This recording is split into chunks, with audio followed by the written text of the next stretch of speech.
Le chemin spirituel est une émission hebdomadaire présentée par Herbijan sur Focus TV France. C'est un espace où tous les sujets peuvent être débattus. Le chemin spirituel est une émission mettant en exergue toutes les croyances venues d'horizons divers dans le cadre d'un respect mutuel. Le chemin spirituel est une porte ouverte sur le monde. Donc Michel, tout à l'heure, on parlait en fait du livre qu'on n'a pas, et puisque tu vas nous faire une démonstration sur cette belle pièce. Tout d'abord, comment s'appelle cette pièce? Alors, il s'agit d'une louloua du Congo, et plus exactement du Zaïre. Et c'est une pièce qui est pour moi, que j'ai choisie parce qu'elle représente, c'est-à-dire la femme qui porte un enfant mort. Et donc, déjà, avoir un enfant mort dans ses bras, c'est quelque chose qui est important, qui me paraît très important, mais elle a quelque chose du point de vue de sa présentation, de sa facture, très particulière. D'abord, elle porte l'enfant mort, vous la voyez. Il y a quelque chose qui frappe, me semble-t-il, c'est que c'est une très belle statue, extrêmement travaillée, ornée. Elle porte des scarifications qui sont véritablement des scarifications très belles. Le cou, la tête, là, le corps, la manière dont son corps a été traité. C'est-à-dire que tout ce qui est esthétique me paraît être concentré dans cette statue qui, elle, a pourtant une situation de statue qui devrait être extrêmement, je dirais presque dépouillée compte tenu de la situation qu'elle a avec son enfant. Alors, il y a deux choses, moi, qui me frappent. L'enfant mort, mais également son visage. Elle a quelque chose dans le visage qui exprime, en fait, une forme de, je dirais, de tristesse intériorisée, complètement intériorisée, et les yeux elle ne renonce pas. Alors, à quoi elle ne renonce pas? Ça, c'est très important. Parce qu'à la fois, elle est magnifique et elle se suffirait, sa beauté, la beauté de son corps, la beauté de ses scarifications, suffirait. Mais toute la peine qu'elle a est intériorisée et je crois que ça peut se voir, en tout cas moi je le vois de cette manière, dans les yeux qui sont un peu mi-clos. Cependant, il faut savoir que cette statue qui porte son enfant, elle le porte dans un cadre particulier religieux, c'est-à-dire qu'il y a le culte dans cette ethnie Chibola, je ne sais pas si on m'en souvient, je ne sais pas si on... C'est Chibola, oui, qui est que si, avec son enfant mort, elle se conforme à un certain nombre de prescriptions, de recommandations, je ne dirais pas de prières parce que là on tombe dans autre chose, il y a la possibilité pour elle que cet enfant décédé puisse se réincarner dans un prochain enfant qu'elle pourra avoir. Et donc je trouve que c'est très double. À la fois, il y a une tristesse infinie, et à la fois, elle sait que, bien, grâce au culte Chibola, un autre enfant peut une réincarnation peut avoir lieu dans un autre enfant, et donc la famille se poursuivra dans un autre. Et je trouve que le fait qu'elle soit double, à la fois c'est paisible et à la fois c'est tragique. Voilà. Okay. Donc elle me fait beaucoup d'effet. Il y a une question sur cette belle statue que j'aimerais te poser parce qu'on sent cette sensibilité en expliquant cette statue. Et tu parles d'effet. Quel effet que ça fait sur toi?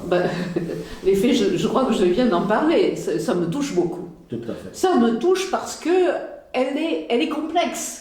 C'est-à-dire qu'elle est à la fois dans le désespoir de la mort de l'enfant, et on le voit à son visage, il est sérieux, elle intériorise sa douleur, et à la fois... Parce que toi, tu sens cette douleur quand tu regardes en fait cette statue, c'est ce que je voulais te demander. Et à la fois... en se soumettant aux obligations, aux recommandations du culte Chibola, il y a l'espoir que cet enfant, ou en tout cas la réincarnation de la famille, va pouvoir venir dans un autre enfant qu'elle aura. Et donc je trouve que c'est une synthèse, quelque chose tellement subtil et beau. Cette pièce me plaît beaucoup, beaucoup. Je crois que David, voilà. David veut mais David ne peut être pas...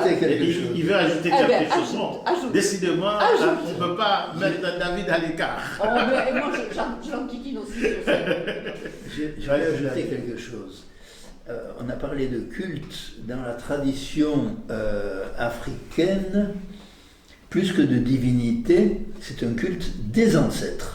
Ah, c'est le culte et des donc, ancêtres, excusez-moi. Et donc, là, le culte des ancêtres. il s'agit de Shibola, c'est l'ancêtre. C'est un ancêtre, cette statue est donnée à une femme, à des femmes, à une société de femmes même, qui ont perdu leur enfant. Soit que l'enfant, à cause d'un avortement, à cause d'un mort-né, ou un enfant dans le premier âge. Et leur idée, c'est que il y a une sorte de malédiction qui pèse sur leur maternité, et il y a un ancêtre qui est divinisé, un ancêtre Shibola, qui doit être rassuré et qui doit devenir bienveillant. Pour qu'il devienne bienveillant, on fait libation, etc. autour de la statue, et si cet ancêtre devient bienveillant, il va se réincarner dans un futur enfant qui alors vivra une vie réussie jusqu'à l'âge adulte. Mais merci. Voilà. Est-ce que tu peux juste nous parler de cette statue? Absolument. Et son nom? Il s'agit d'un singe qu'on appelle Gubekre, qui veut dire gorille ou cynocéphale. Cynocéphale. Singe cynocéphale, qui est chez les Baoulés, qui sont un groupe très important de la Côte d'Ivoire. Donc il s'agit de ça. Alors qu'est-ce qu'on a ici? On a donc un singe vraiment en position d'un humain. C'est extrêmement frappant. Un animal en position d'un humain. Non seulement il est en position d'un humain, mais il a dans son geste une sorte d'adresse aux cieux, au monde d'en haut. Tout à fait. D'habitude, le plus souvent, parce que on connaît quelques autres singes dits Gubekre qui ont cette posture, qui est pas la plus fréquente. La plus fréquente, c'est qu'il tient une coupe, le même animal tient une coupe dans laquelle on fait des libations, donc destinées aux ancêtres, etc.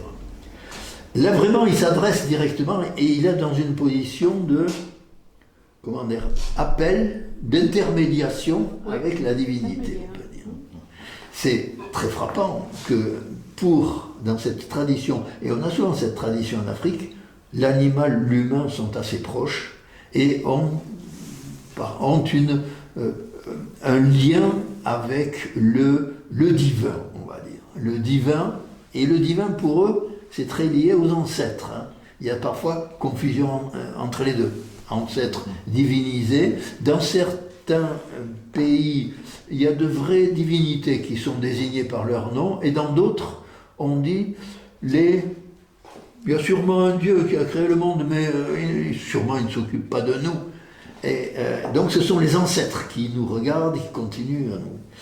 Alors, ce qui est frappant ici, c'est que ce singe est à la fois, il a un regard à la fois de vigilance, de surveillance, d'autorité même. Si vous regardez, il nous regarde avec autorité, et il a une gueule qui a une certaine puissance animale. De ce fait,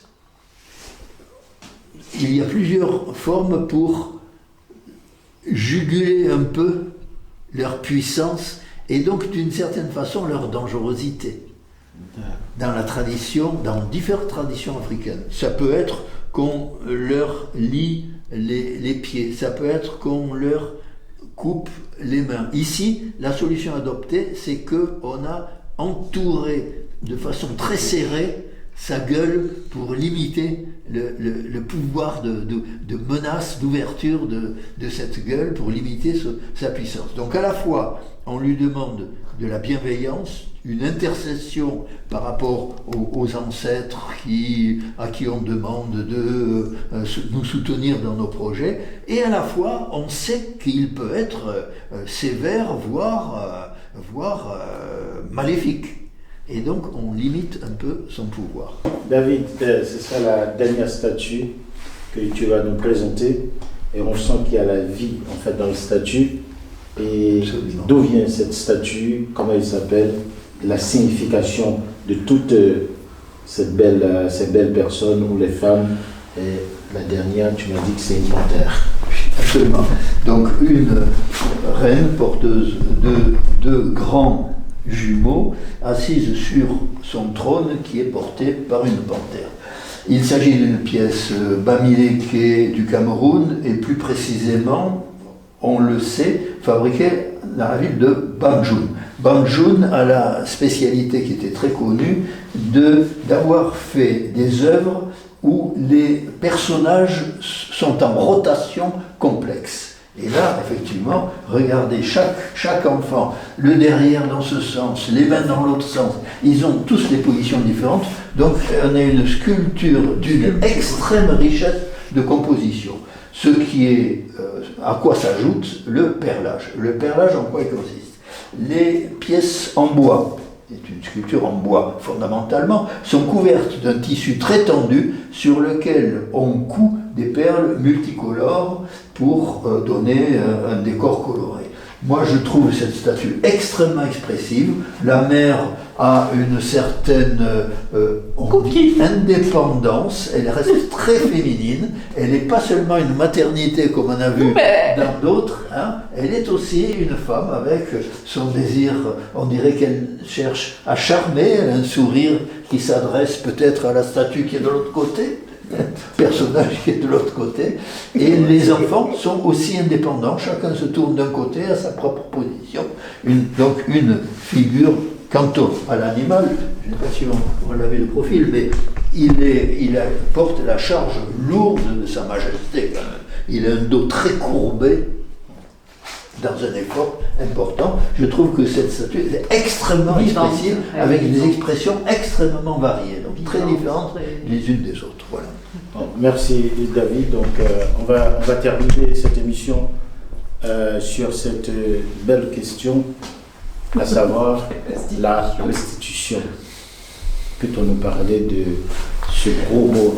Alors, la question est d'actualité. Tout à fait. Et à juste titre. Je dirais sans coller à la position de personne, nous avons depuis longtemps la position que l'Afrique doit avoir sa place dans l'exposition de l'art. Alors notre position, c'est que d'une part, il y a effectivement des pièces qui sont emblématiques, qui doivent revenir, tel et tel roi, etc., qui ont tout lieu de revenir en Afrique, comme les frises du Parthénon ont, à notre avis, le droit de revenir en Grèce. Bon, elles sont des œuvres symboliques. Pour ce qui est du pillage, malheureusement, il y a tellement eu de pillage dans le monde entier qu'on se demande, si on s'appuie là-dessus, on se demande où on va s'arrêter. Par contre, nous sommes au XXIe siècle. Le droit à l'égalité de tous les peuples, il y a une responsabilité du monde entier d'aider l'Afrique à avoir des musées. Pas seulement des musées d'ailleurs d'art africain. Je dis tout de suite que certaines pièces peuvent retourner en Afrique, mais ne nous cachons pas qu'il y a en Afrique même encore des collections d'une qualité qui nous a éblouis. Exceptionnelle. Il y a des œuvres souvent cachées parce que les protections, y compris contre les vols, sont insuffisantes, et donc on ne les voit pas facilement. Donc il y a la possibilité d'avoir des œuvres africaines, il y a la possibilité de restitution, et à notre avis, des musées d'art africain ont vocation à être des musées d'art mondial, comme n'importe quel continent au monde. Il n'est pas normal qu'il n'y ait pas des grands peintres italiens de la statuaire romane ou gréco-romaine sur le continent africain, comme il y a sur tous les autres continents. Donc nous soutenons pour l'Afrique qu'il y ait des aides internationales pour que des musées avec les conditions qui vont avec, des conditions qui vont avec, de protection des œuvres, de possibilité de voir des œuvres, parce que à qui appartient une œuvre? Il faut revenir là-dessus. Une œuvre appartient, premièrement, à l'artiste qui l'a faite. Deuxièmement, au commanditaire qui a payé l'artiste. Troisièmement, si le commanditaire a vendu la pièce appartient au possesseur de la pièce. Quatrièmement, les grandes œuvres sont porteuses de quelque chose, d'une culture, donc d'un peuple, donc une pièce appartient à son peuple d'origine, à son pays d'origine.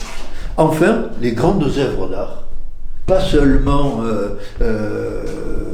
Léonard de Vinci ou Picasso, les grandes œuvres d'art sont du patrimoine mondial. Donc on a 5 droits en même temps. Et tous ces 5 droits doivent être pris en compte. Donc notre lutte, c'est pour que l'Afrique ait toute sa place, pour à la fois avoir des objets dans le monde entier exposés, représentatifs de l'Afrique. On ne ramène pas tout dans un pays. Non, c'est l'intérêt de l'Afrique d'avoir des pièces représentatives, brillantes dans le monde entier. Et à la fois que l'Afrique elle-même, avec aide internationale, ait la possibilité d'avoir des musées d'art mondial. Merci David.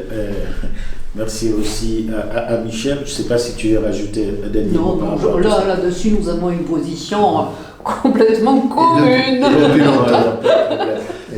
vous remercie de nous avoir accueillis en fait chez vous. Et merci aussi pour votre expertise dans l'art africain. Et c'était votre émission. Pour terminer, est-ce que tu veux dire un dernier mot, ou Michel veut dire un dernier mot pour terminer l'émission? Non, vraiment, rien de particulier. Merci encore. Et c'était votre émission. Merci à vous. On est là, merci pour votre travail. On a un travail commun. Tout à fait. Un grand merci à vous aussi. Oui, je veux dire un dernier mot. Merci pour l'Afrique, merci pour l'art. Merci pour votre travail. Merci encore David. Absolument. Et merci encore Michel. C'était votre émission, La Voix de la Spiritualité, sur votre chaîne Focus TV France. On ne cesse de remercier notre réalisateur Jean Dessources. Merci à vous tous.